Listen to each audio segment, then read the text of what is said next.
Good evening, my little darklings. This is the Paranormal 60 presents this season on Ghosts of Devil's Perch, our recap episode for episode number 6. I'm coming for you. My special guests tonight, the Paranormal 60 news crew. Well, one of them is not here with us, and we're wishing him well. He is dealing with what he can with the horrific weather heading towards Florida, as that is part of his business, and he is going to be hustling through that. But when we return, the paranormal detective and the colonel are here. When we continue on the best in paranormal programming, this is the Paranormal 60. I'm not gonna stand here and listen to this baloney. You won't know. He doesn't stand for baloney.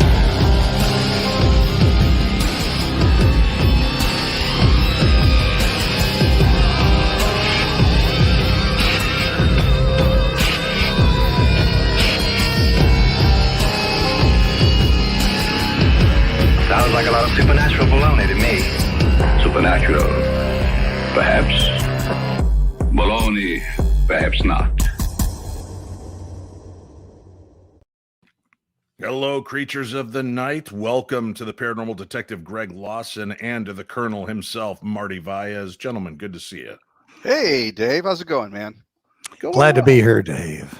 Yeah, I'm fresh back from Scotland, bunny old Scotland, and had a great time. I'll talk a little bit about that on Friday's news, and I've got a cool video to share on Friday's episode as well. So we'll be talking about that. Tonight, though, we are recapping, believe it or not, episode 6 of Ghosts of Devil's Perch. I'm Coming for You is the name of the episode, and the title is terrifying for where we got the name of it. We only have 2 episodes left, guys. Can you believe it? We're already almost through. We've got 2 episodes left. Stay tuned.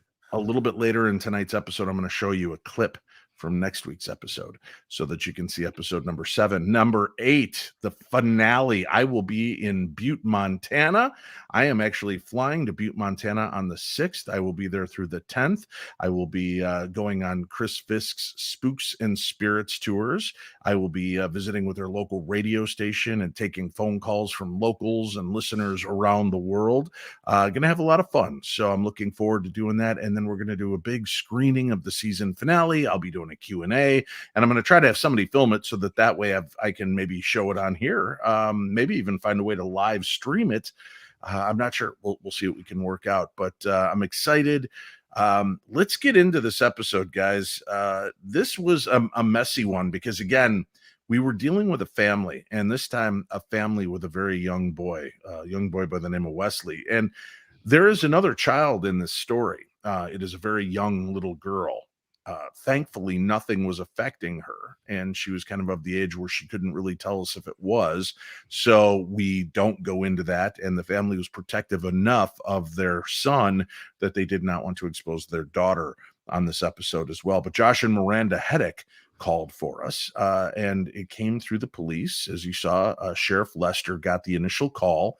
And this was an interesting episode, guys, because when Sheriff Lester got this call, he went there to do it as a breaking and entering. He got to their house. They came home to find the front door wide open. He did a preliminary search through, made sure everything was still in the house and everybody was safe, and there was nobody still in the home. And then things got weird because they decided to play back the video from their hidden camera to see what had happened. And that's what threw Sheriff Lester. And you can see it physically in his face on this episode. He is suddenly not just hearing people's stories, but he was there firsthand to start seeing some of the weirdness unfold while we were there. And that video clip where the door, you hear it latch and then open on its own, not once, but it did it twice.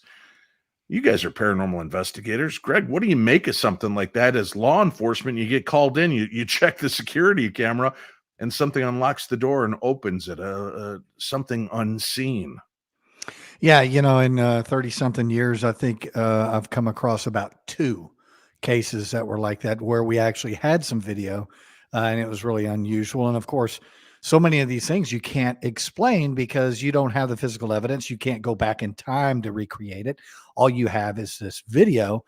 And the video doesn't measure how deep the penetration of the bolt is with the lock and all that stuff. So, first thing you go to is, well, you didn't close the door good enough, Right. but, when you hear it unlatch, that's a bizarre thing. I wish we could somehow, and I know as far as, just the way that the camera angle is and everything, it would be so cool to be able to move in and see what that doorknob was doing at that time. But I think it would lose too much, integrity of the image. So, but yeah, it was very, very cool. We were kind of blown away because, again, the door opens, and at first we're thinking, well, did a good gust of wind catch the door? Maybe they thought they closed it, but KD brought up something interesting. First of all, the door opens and the airflow heads towards the door. You can see dust particles, the orbs blowing towards the open door, as opposed to blowing away from that, which you would think, as the door opens up and swings open through a wind force, it would blow things towards the camera instead of away from. I will address up front, I had a lot of people already private message me about the amount of orb activity in the house. Folks, we were there. It's a house. It was a dusty little house. Not dirty by any means, but there was dust. I mean, we could see the particulates when we were, using flashlights. So we just don't cotton to that type. The orbs, there has to be something really to stand out about an orb activity for us to jump on it. And it didn't corroborate any of our other evidence. So, I've got a friend of mine who has motion detecting cameras, and orbs are setting off her cameras, and they're acting strange, and they're always in one area. Right? Yeah, that's something different. Yeah. But this was weird. And then when we get there, you get into this place, you hear the story, there's a kid involved, and you walk in, and this guy's little. Wesley is a little kid. And the parents were very open about what had just happened, and that this wasn't the first time that doors had opened on their own. But this is the first time they caught it on video. Wesley was sufficiently freaked out, but he was also very used to it. With all the weird activity he'd seen and experienced in his own room, something as innocuous as just the door opening didn't really impact him. And as we're standing there, what was interesting, and I don't think they show it sufficiently in the scene, was when we were standing there and talking to Josh and Miranda, and we had kind of sent Wesley off to his room to go play on the phone for a little bit while we were having adult talk. I was trying to keep my voice down. I didn't want to cause any extra stress or tension. Plus, my friend Greg, the paranormal detective, has told me that by trying to keep your voice low and calm when you're talking about something that could be potentially disturbing, it helps keep people there instead of being like, oh my God, I can't believe you had this going on. Right. And our police friend, Sheriff Lester, is there when the lights start flickering. And he looked at me and he goes, I don't know what the hell this is. That's weird. This whole thing is weird. And he left. He's a good cop. He's a strong cop. He's seen a lot, but you could tell that this was messing with him. You could see this wasn't something he could just say, oh, these people obviously are mistaking things, because he was there witnessing and seeing the video and seeing the lights start going off on their own.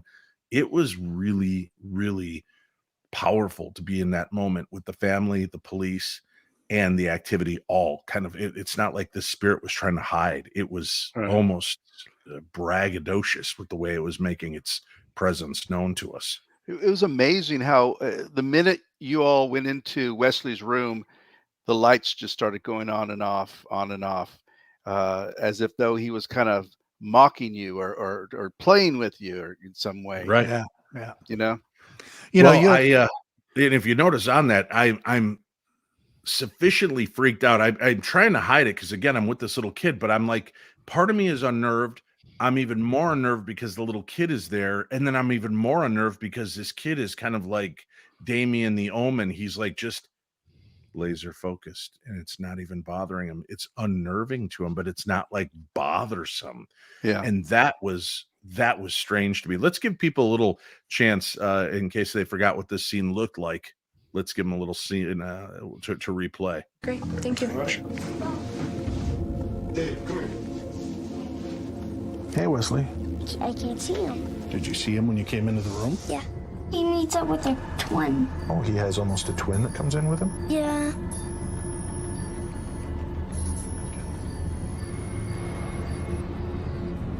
And the light just started going off and on like this? Yeah, I never play with it.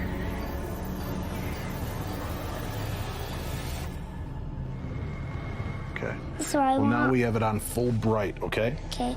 Well, why don't we do this? I'm going to shut your closet door, okay? Yeah, do that. Okay. When the doors are down. Well, we're going to be here, okay, Wesley? Okay. Mom and Dad are going to take you to a hotel. Yeah. Obviously, there is something in that room that's rattling him. And to hear his experiences and then have him go in the room and immediately the light begins flickering, we need to find answers because this can't go on.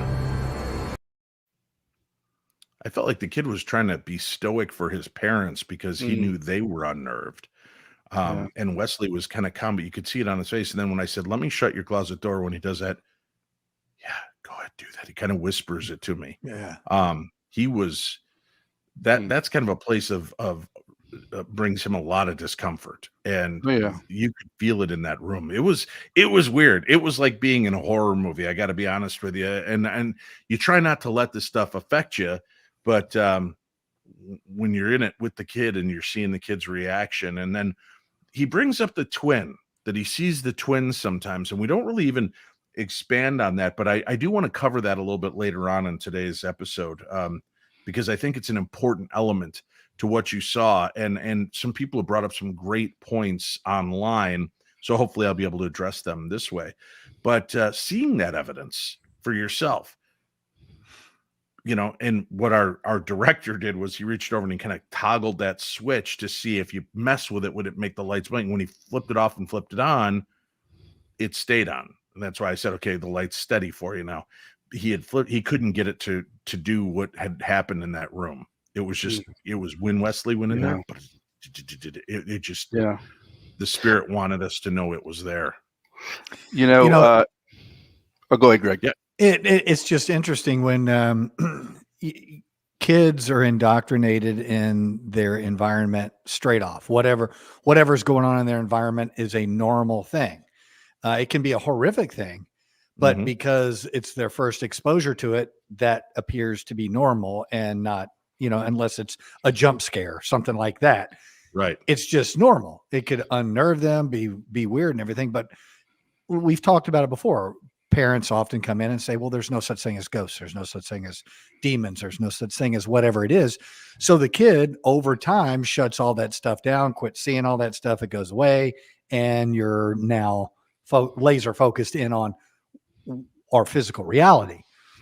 But when you have a kid that's having experiences like this is a time that you listen, you sit back and you let that child talk and tell you what is going on, because the more questions you ask them, the more you're kind of leading a child sometimes, because the simple fact that a lot of times kids just want to please adults, and so the fact that he was just coming forward with this information was pretty interesting. It's interesting. Do you think also, in a way, as a survival mechanism, he kind of mentally disengaged himself from it? I mean, that's the only way that the poor child could probably sleep. Yeah, it's like when you have the monster in your closet and you get under the covers. The covers aren't going to protect you. That's a good point. Now let's talk about this. This is one of the freakiest moments that did not make the episode, and when you hear it, you'll understand why. I think that they knew that this young boy would probably watch the episode again. So we were trying to think of how his friends at school might respond, how things go. But as Wesley was describing to us, he said that there were these two spirits, these almost twins. Right. The one was a man and the other one was this darker being. And he said sometimes this darker being would come up and put his hand or his face right in front of Wesley's face. and then he would reach his hand into Wesley's mouth, and he could feel it going down his throat and into his chest. When he said that, we were all kind of frozen, and I think it sounded not overtly sexual in nature, but it sounded disturbing enough that it wasn't something I think standards and practices were wanting to share on Sure, TV. yeah. But the fact that this thing would come in and it was almost, was that then trying to possess him? Right. Was it, what the hell was it trying to do? That was a really creepy moment to hear. And there was much more to his story, but again, we were trying to stick with, you know, some of the things that were happening right then. And I think, you know, again, when you have 42 minutes, you have to pare it down, and the, you know, we didn't see activity the way he was seeing it. But we were definitely getting, by having Cindy come in, sensing things, getting the EVP that we were getting, the communication that KD was getting through his different spirit boxes. It was terrifying, but hearing this kid talk, and when he started talking about how this thing would get up on his chest and its face would be right in his, Right. and then he would put his hand into his mouth, Wesley had this just shock look, because his eyes would get big as he would explain it, and he just, it was really frightening. And you sit there, you know, every part of me, the you know, human side of me is like, oh, I'm tipping out. Right. This is not my case, you know. Where's Shane when I need him, right?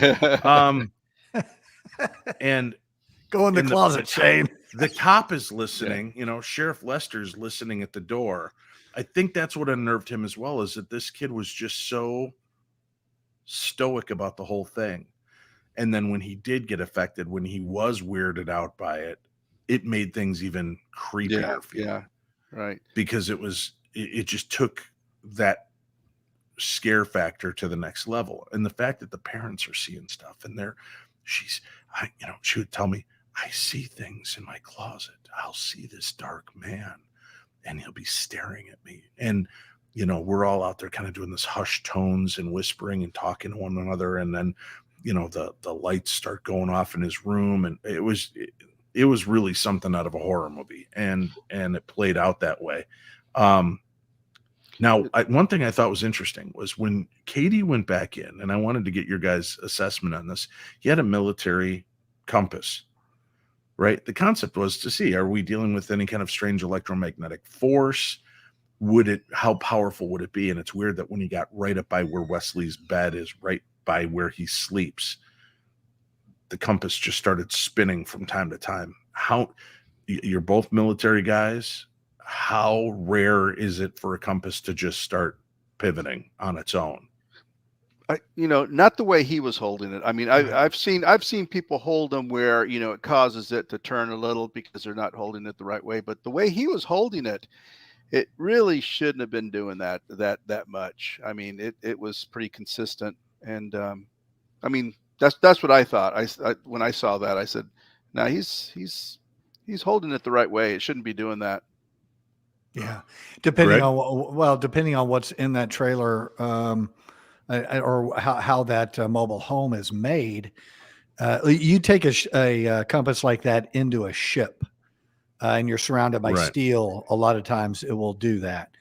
But the way it was behaving in that regular home, that's going to have some metal in the floor, but that should not absolutely affect it at all. And he was checking out the room. It wasn't until he got over the bed by where Wesley lays down that it started to spin. That was another. Well, what about freaking before moment. that? I think before that part, the 3 claw marks down the closet door. Was that something I was trying to see? I kind of rewound that a couple of times. Was that the actual marks? Were they the paint underneath the white paint of the door, or was it, markers? I think because they've had animals and they hadn't talked about any of that, we didn't want to address it, and certainly none of us are going to jump to the demon category unless it's Right. something presenting itself as such. And, Right. the 3 claw marks, I'm sure that would be something that would stand out to the family. And we talked about it while they were in the, while they were nearby. You heard KD mention there's those claw marks on the door. They didn't say anything. They weren't like, oh yeah, that was really weird for us. And, we didn't know really how to take it. We'd ask some questions without leading. I didn't want them to feel like I was giving them an opportunity to call demon. Right. That's got to be something that comes from the family, from the experiencer. Not that's the last thing we need is a muscle-headed investigator kind of feeding that to the people, because then all of a sudden it starts playing in their mind. Oh yeah. Right now we're dealing with a ghost or two, and we're trying to understand them. And because it's presenting itself as dark and kind of ominous, is it really dark and ominous, or is it all that this spirit can put forth? Is this all the energy that it has to manifest itself? So we've got to make sure we're clearing those hurdles. The big problem that we run into in this field, and Greg, I know you've run into it out there investigating, is there are teams that'll go out and, you dark guy and dark guy. Oh, it's Hat Man. It's evil. It's a demon. You've got to burn the house to the ground, right? Right. And then we've got to come in and clean up that mess and walk them through it and ask the right questions and not lead them down a path, but instead get them to walk us through what their true experiences are and how does it impact, how does it affect. And there were certain aspects of it, like when she would describe seeing it in her closet, she never ran out. She never left screaming. And I've had this weird push-pull relationship with shadow people in our room to begin with, because I do ask people that have seen shadow people, and I'll be honest with you, probably 80 to 90% are women that notice shadow people in their room. They wake up and they're there, and I'm like, what do you do next? They go, well, after that kind of initial shock and awe, I roll over and go to sleep. I said, well, if you woke up and I'm standing at the end of your bed, would you just roll over and go to sleep? And they're like, no. I'm like, all right, so something, you could go to the old, well, it's demonic and it's kind of blanking your brain. But I feel like, maybe they're watchers. Maybe they're there for a reason. And we kind of talk about the fact that this spirit, we believe, may have been there to watch over the family. Right. We could only go with the information that we were getting from the equipment, from the spirits, from what Cindy was picking up on. And as you said, Cindy was kind of in two places at once as well throughout the episode. She was feeling very like there was a heaviness and a darkness and a dark presence there, but not that it necessarily meant harm to the family.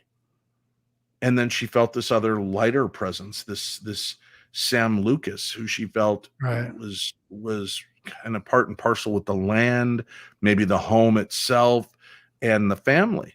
And as we start to uncover through our work with the Wolf Pack and, Chris Fisk, our historian, he uncovers this story of this horse trainer that worked for one of the wealthiest men in town. And again, here's another guy who he's living his dream and it all falls apart. And, the racetrack closes, he loses his horses, he loses his wife. I mean, it's a country western song playing out in reality, right? And then he just ends up the town drunk and wandering about until they just find him dead in the park. And it's interesting that's, after we'd had that initial meeting, the family kind of sat there. They were talking to each other, Miranda and Josh, and they're like, how could this happen? And then that moment came back to them when they talked about, well, Wesley saw that man in the park. Remember, we saw him, and then we turned around and he was gone, but Wesley could still see him. That was telling as well, right? Right. There's a lot to wrap your head around in this episode, and a lot of, what you shared as far as that child, you can call that like an assault of someone coming into you and more or less kind of, like you said, almost a possession kind of thing. That is not an unusual claim for a lot of people. When I did mental health investigation for 2 years, investigated everything from demons to ghosts to alien abduction. And people are saying that they're having these experiences. And that's one of the experiences that many people have described to me, is this invasion through the mouth. And, you know, we can play the psychology thing all day long as far as Freud and everything, but still the commonality is there, and it's repeatability. So. You know what I saw in that, though, is that, you know, when he saw, and I can only assume the person that he saw was Sam Lucas. When he saw Sam Lucas in the park, and as the episode continued to go on, I started getting the feeling as though, and I think you guys mentioned it in the episode, that, you know, Sam Lucas really just wanted to be around a child that maybe resembled a child that he had when he was living. And because it didn't seem as though he was doing anything, at least this particular aspect aspect wasn't trying to harm Wesley and the family. It didn't appear. If anything, he was just there looking over them in a way. Well, Cindy Brown brings up, in my opinion, to come into contact with something demonic is really rare. Evil spirits, yes. Demonic, not so much. Betty Allen follows it up with, the two presences seem to be kind of a theme in several of these episodes. And you're right. That's great observation. And that's why I want to talk about this a little bit deeper as we discuss this episode. I do have to pay the bills. So we've got a couple of quick ads we're going to run. When we come back, we'll play another clip from the episode and then kind of go in a little bit deeper into the activity that was taking place and what we uncovered. We'll do that next, right here on the Paranormal 60. Soundstripe. Urban's Edge Tattoo Aftercare is the first ethically sourced, all-natural, vegan, and organic tattoo care line on the market. All of our products are formulated by leading experts in the skincare industry and are developed especially to nourish, enhance, and preserve your tattoos. Our tattoo enhancing balms are non-greasy and the perfect consistency for daily use. They're absorbent, hydrating, restorative, and are guaranteed to bring life back into your artwork. Visit www.urbansedgetattoo.com to order your starter kit today. That's www.urbansedgetattoo.com. Hey, it's Chris Jericho here, just reminding you about the 4-leaf clover. Chris Jericho's rock and wrestling Rager at Sea, the 4th voyage, leaving February 2nd from Miami to Great Stirrup Key, our very own private island. This is going to be the biggest and best Jericho cruise ever, with the biggest lineup, the most fun. I guarantee it. Come join us for the vacation and the party of a lifetime. ChrisJerichoCruise.com. Cabin's still available. I want to see you there.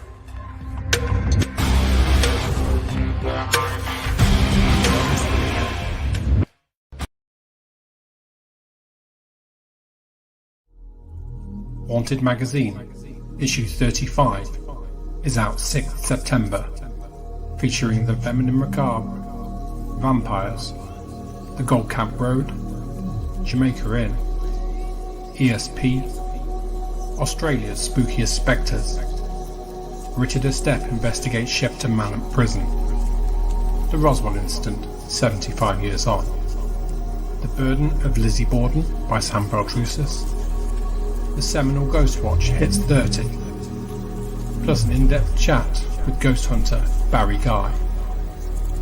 Order in print from the Haunted Magazine website or visit WH Smith in the UK, Barnes & Noble in the US, and outlets in Canada and Australia. Also available in the app stores. And remember, don't be normal, be paranormal. Hey friends, if you're looking for the perfect gift item for the holidays, how about a protection and energy bracelet? The Paranormal 60 protection and energy bracelet, created by Moxie Mollis, a professional jeweler. Each stone is an actual gemstone. These are not plastic or glass beads, except for the skull, which represents, of course, Scully, our mascot here. But every stone is picked, hand-selected. They are also infused with Reiki for positive energy. Each stone has a different property to it, and you get an informational card that comes with you that tells you what they stand for. And these were selected for people like you and I that like the paranormal, that like paranormal, dealing with ghosts and, psychic development, all that we're into on the show and that I cover on the TV program. So if you want to know something that you'd like to get for yourself, you can get this protection bracelet. It's $40. And we've got it right on our website. If you go over to paranormal60.com, that's paranormal60.com, and click on the shop tab, scroll down, you'll find it, and you'll find all the other cool items that we have as well. Or you can email me, Dave@paranormal60.com. That's Dave@paranormal60.com, and I'll send you a link so that you can order one for yourself. We are doing a recap look at episode 6 of the Ghosts of Devils Perch, I'm Coming for You. Let's show another quick clip as we talk about kind of the dichotomy of these spirits that we're dealing with. In the investigation, I come across something in Wesley's room where I have the REM pod. And let's remind people of that scene. I'm here to try to communicate with the spirit of Sam Lucas. Sam, are you here with us? Sam, are you the spirit that keeps making its presence known to young Wesley?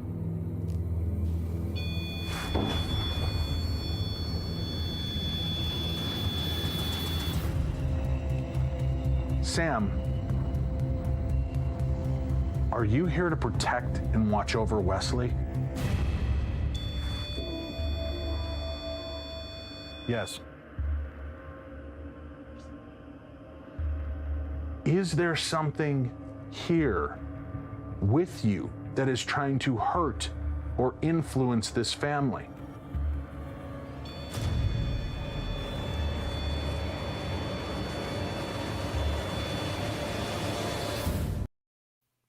So we're dealing with duality of this haunting, something that's there in the light, something that is aware of this family and wants to watch over it.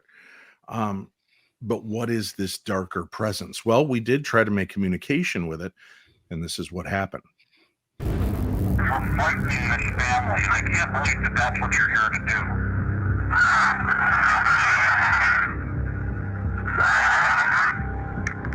do. Sam is definitely not alone. Sam, are you stuck here?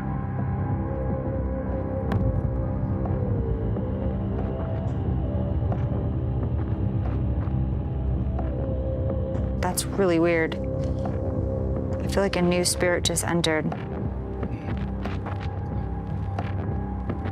Are you stuck here?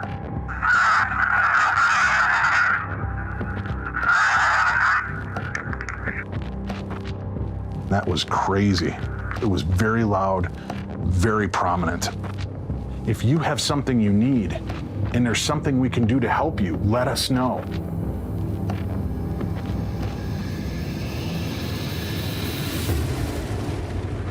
What the is happening? It just got really weird. What is happening?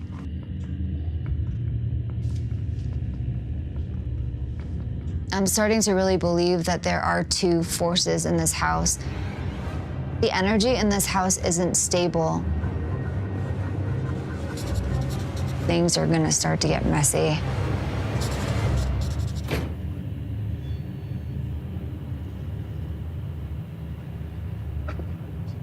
Did somebody slam a door? Something is upset, and then I hear a door slam. And what's weird is it's getting colder in this room as we speak. If you have something you need, and there's something we can do to help you, let us know.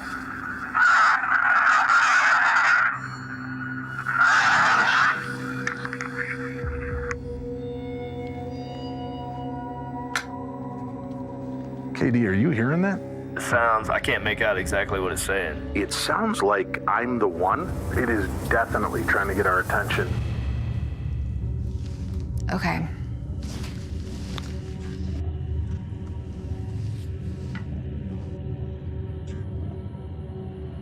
Why is he here? Who is he? What does he want with his family?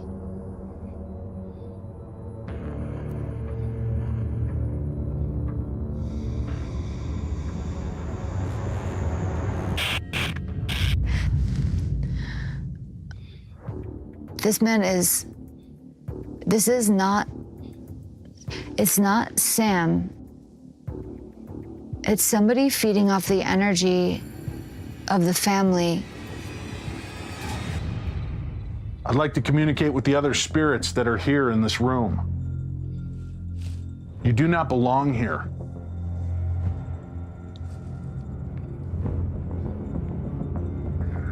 I'd like to communicate with the other spirits that are here in this room. You do not belong here.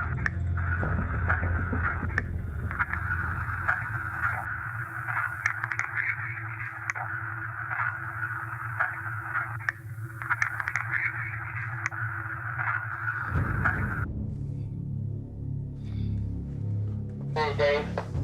Yeah. Dude, I'm picking up on a massive energy surge where Cindy is right now.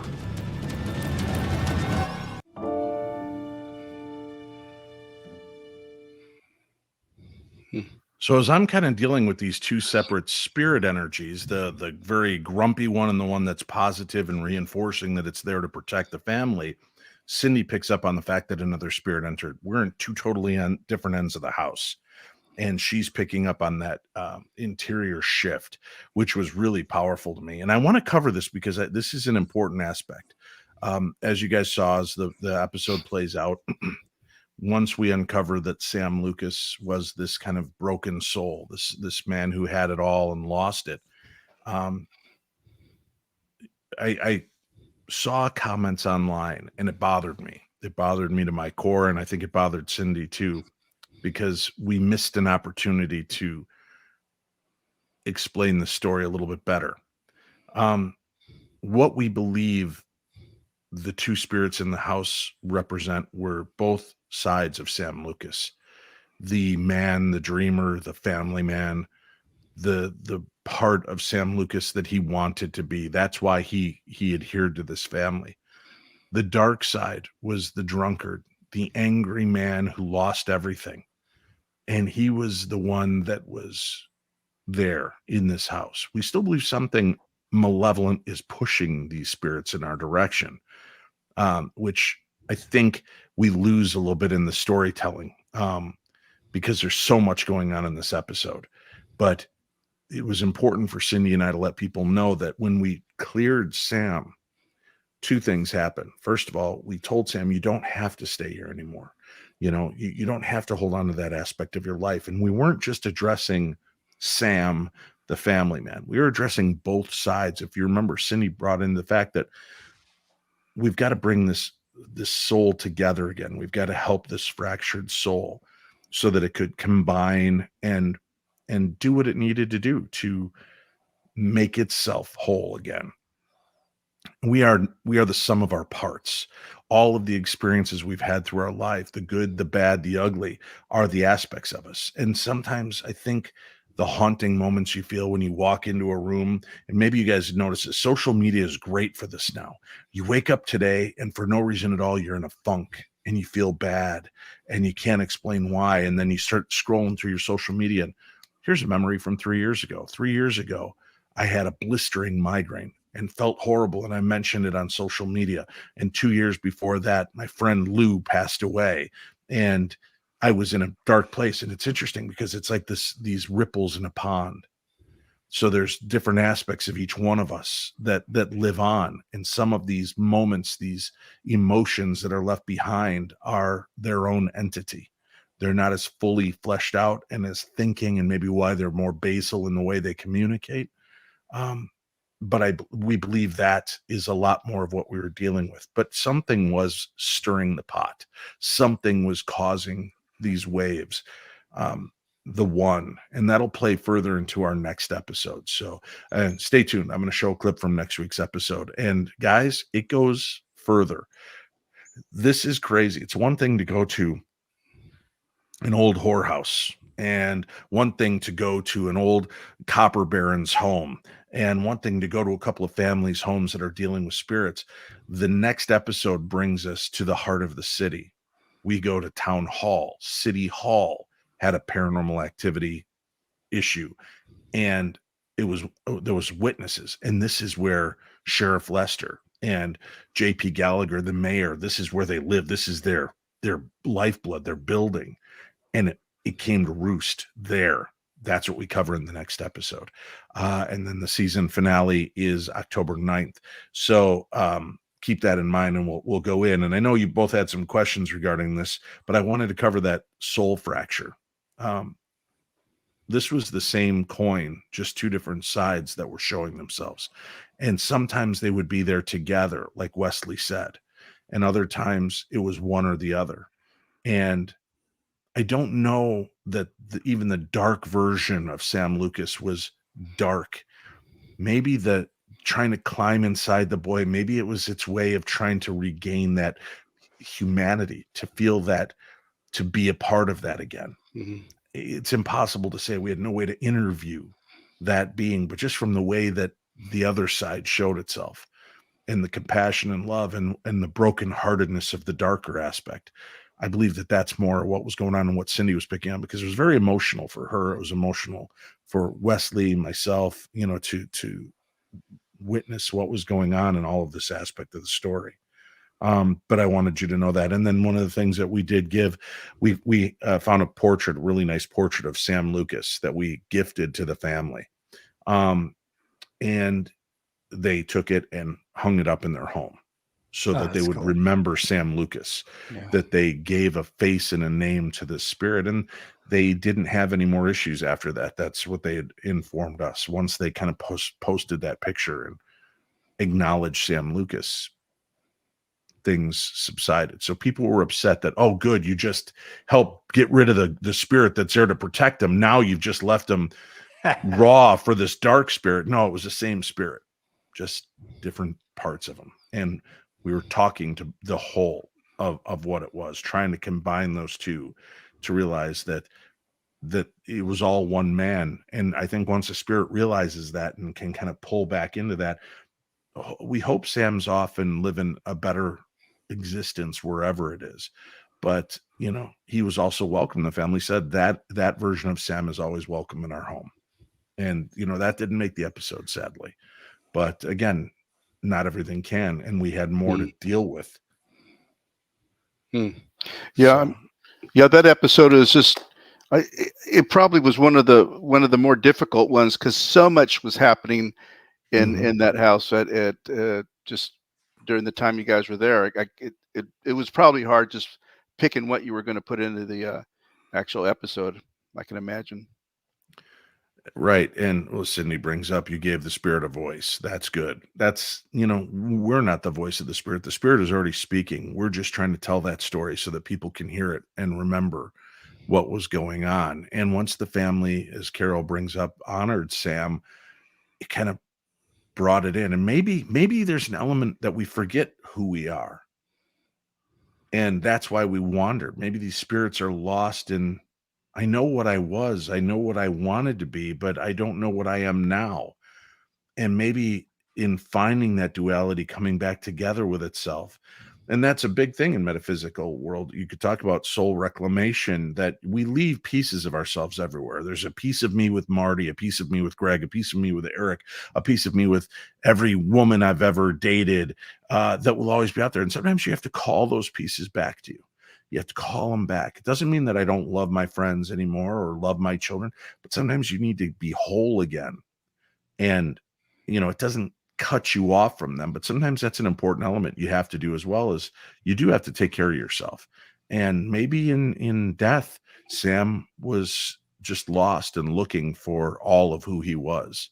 Well, also, Dave, think about it, prior to his death, he probably went through a lot of hardship and pain being the Mhm. town drunk, how they probably treated him prior to his death, knowing that at one point he was like one of the best trainers, Mhm. in the land, and then he actually ended his life in a way that probably angered him a lot. So that's probably, like you said, that's probably where you're getting that angry side of him uh, on Yeah. the EVP. Yeah. We had another really, to me, beautiful, and I'm getting choked up thinking about it. Yeah, I've decided I'm the Pa Ingalls of the paranormal. I'm I'm the emotional guy who wears his heart on his sleeve. But we went to honor Sam. We went to a horse farm right up the road, and we went to visit. And you guys know I'm not an outdoors guy, right? I'm not. And we go, and horses are big, huge, intimidating beasts. And we walked up to the fence, and I had something really, really powerful happen. As I was standing there, this huge horse walked up to me, and I've got these pictures I want to show you. This horse just came right up to me and just like nose to nose as I was talking to him, and I started scratching his chin, and it was like he came right to me. There was a really beautiful moment where I kind of just bowed my head in kind of reverence to the moment, and he put his forehead right up against mine, and we just stood there. And I remember hearing the camera crew go, "Wow, look at that." And the horse was he was just into the moment and into being visited. And there's a great picture I have here with Cindy, and look at him. There's my buddy Dave, right? Mr. Ed and I, and Cindy out there. And it was just, to me, it was really a powerful moment because of the beauty of this moment, that we were going out to honor a man whose life was about his horses. And here we were, and this horse came right up to us. So it almost felt like, Sam led that horse to us. And I'd like to think that. So, but it was cool. It was a powerful, there was nothing to say. I don't think we spoke. I just stood there and was kind of in awe of these beasts, these giant, beautiful beasts that were there. And that he was so honed in on me. Like he wanted to make sure that we made a connection, and we did. And I've been asking production, I'd like the footage, because I know there's the full scenes of us having that moment, and I've said I'd really like that just for myself, and if I get it, I'll try to share it with you guys. But that was that to me was a really cool moment in all of the filming. Yeah, because I think our communication with animals, the spiritual side of animals and the spiritual side of what we do, shows how connected we truly are. Right. Yeah. And these animals could sense in us what we were there to do. It was to honor a man and his dream. And that was to be with these horses. It's awesome. So, yeah. So I think we've got a lot of that. Did you guys have any other questions regarding it? And I know I've got listeners that are in there. If you have questions, I'll try to pull it up and address them as we go along. Hopefully I answered a lot of the questions from what you saw in the episode. This is a powerful city with a lot of energy. I'm looking forward to going back. I'm hoping that they're going to open up the screening to the public, not just the locals of Butte. But I'd love for people that are out in the Montana way, if you want to come into town that weekend, I'll be there the 6th through the 10th. I'd love to meet you, say hi. I'll be around. I'll be on radio. I'll be on Chris Fisk's Spooks and Spirits tours. I'll be around. So just come on out and meet, greet, message me, text me, email me, and we'll find a way to meet up and have a beer and just to kind of celebrate the beauty and wonder of it all. Let me show one other thing, talking about the dichotomy of Butte, right? This to me was just another really kind of cool example of this. There's this place in Butte called the Berkeley Pit, right? And I don't know if you guys are familiar with this, but this is basically, to mine all of the ore and all of the copper and the silver and things that they did. There's a lot of chemical process and all of this that goes in. And there is this gorgeous, gorgeous plot of water. This picture that I'm showing doesn't even do it any justice. but it was like glass, and it was this weird blue, beautiful color. And I have another picture. Let me show that one too. There you go. So it just kind of gives you the scope, and it's this huge area, but it's the Berkeley pit, and it is so poisonous. All right, I'll take that down. It's so poisonous that they have somebody on call to watch for birds that land on the water, because they can only be on it for a few seconds, and then they blow the air horn to scare the birds off, because if they're there any longer, they'll dissolve. Wow. So there's that Wow. dichotomy. Look at that. I mean, this Beautiful. beauty, this beauty, and this water that surrounds the area. And you look at it and you realize, though, in this beauty is death, right? The blood, sweat, and tears of all these people that built this community are represented by this Berkeley pit. This water, this thing that is the sustenance of life, is also something that can bring death. And there's a lot of secrets that we're going to unveil in the next couple of episodes, which I think hopefully will answer a lot of the questions that our viewers have had to this point. But that to me was just a neat little moment I wanted to share with you guys. What Sybil says, the pH is about 2.5. I'm guessing that's not good. That's not good. Yeah. No. Yeah. Let me see. I think there was a couple of questions. I'm just trying to get back here. Second season, we hope. Possibly, Fred. I'd love to see an opportunity to work with Cindy and KD, or just the people of Butte again, whatever it works out to be. I know they change casts as the show progresses. If we are so lucky to get pulled back in, I would love to go back in and do that, and get to see what else we can do, or maybe move on to another town that needs us. When I'm there, I'll talk to the people of Butte and find out, and I'm going to try to get them to tell me some of their ghost stories on video that I can play on an upcoming Friday newscast. So we'll share that. That'd be going cool. forward.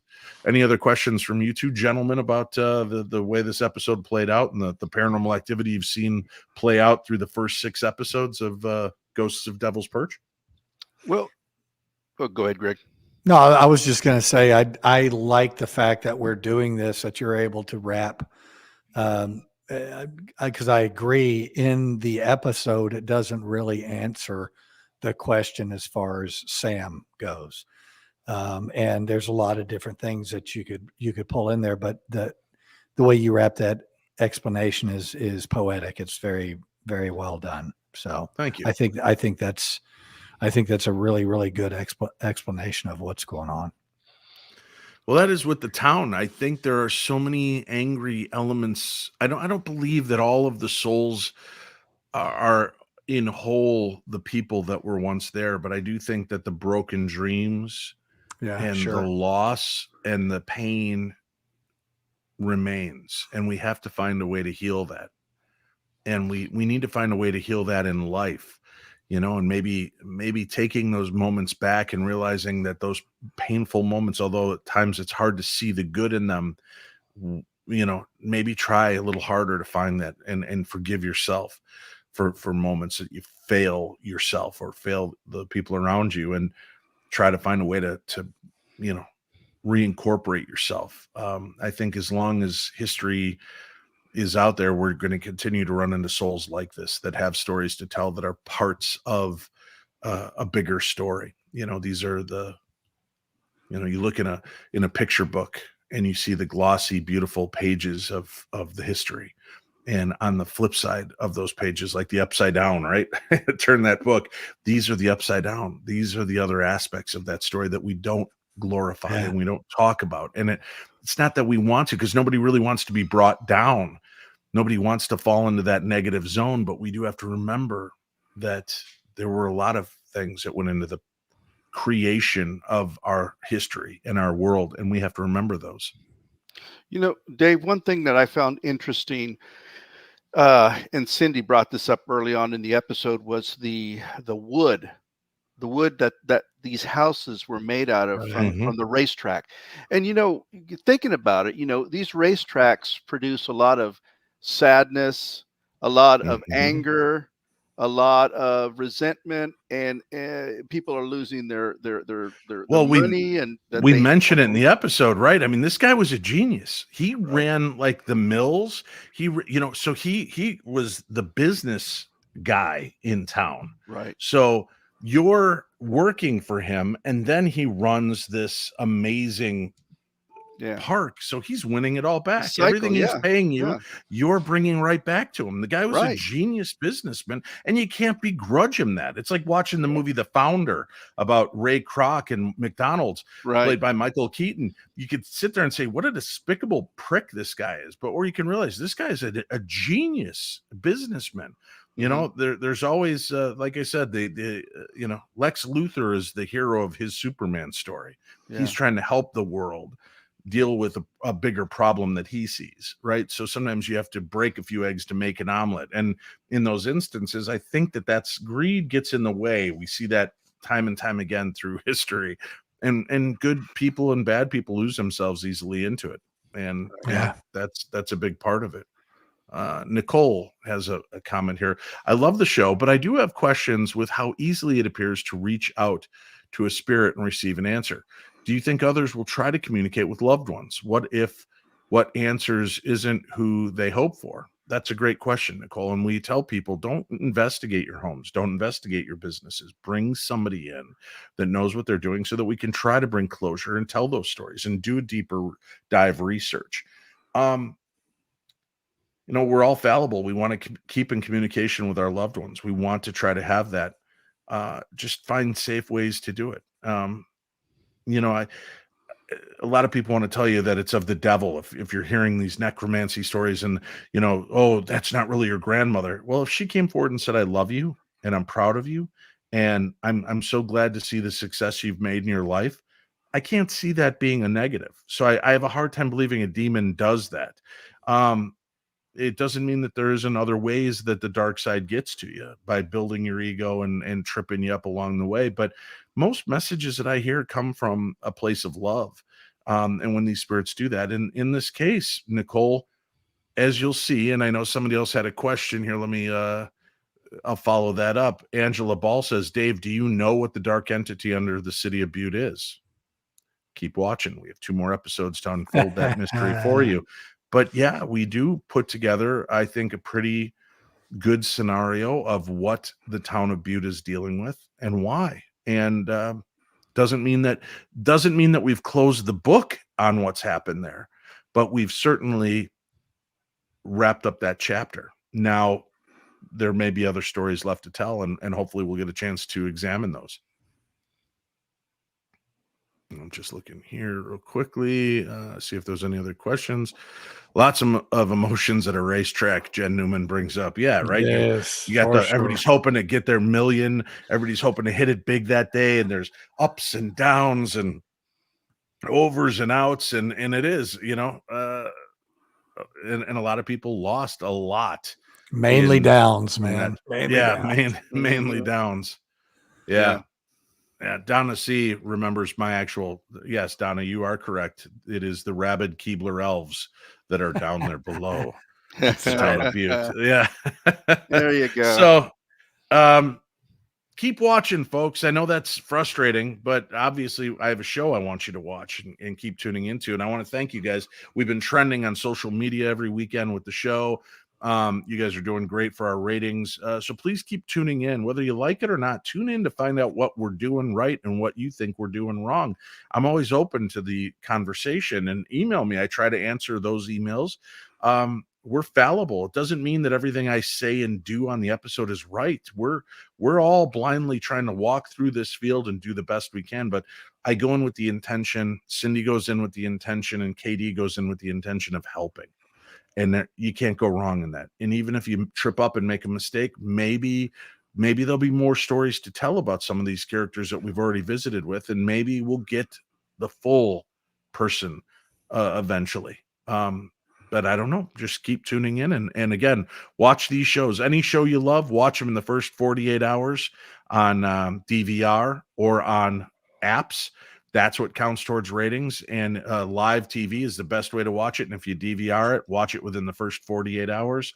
That's the only way you keep these shows moving. So please do that. And thank you to all of my darklings around the world that continue to watch the show. It was interesting. I was in Scotland, and I got to watch myself on Scottish TV, you know, and watch an episode over there, and it was pretty cool. And they do a thing called snap-ins because they don't have commercials. So some of the minutes here and there or 30 seconds here and there that didn't make the American version get snapped in over there. I'd love to get those episodes. I wonder, they've got to exist, right? Right. So maybe if you have friends overseas, if they've got access to let you see the episode, maybe there's those little bits, those little resonances that got chopped out in the American version that made it on over there. Like I said, it's only a minute and a half here or there, I think, that they get to pick up. But with that said, let's go and let's show a clip from next week's episode, Unfinished Business. When things come knocking on the front door of City Hall, there's only one team to call, and that's us. Next on Ghosts of Devil's Perch. There's something here that doesn't want us to be here. Did you die on this hanging gallows? The first word that keeps coming into my head is murder, murder, murder. Somebody just screamed. I don't feel safe in here. That glass just shattered. A lot of energy gets expelled next week in this episode, and we go toe-to-toe with something really powerful, very dark, and that's going to lead us into our season finale. So please tune in, check it out for yourselves. I want to thank you guys for joining me tonight out of our normal realm of the paranormal news.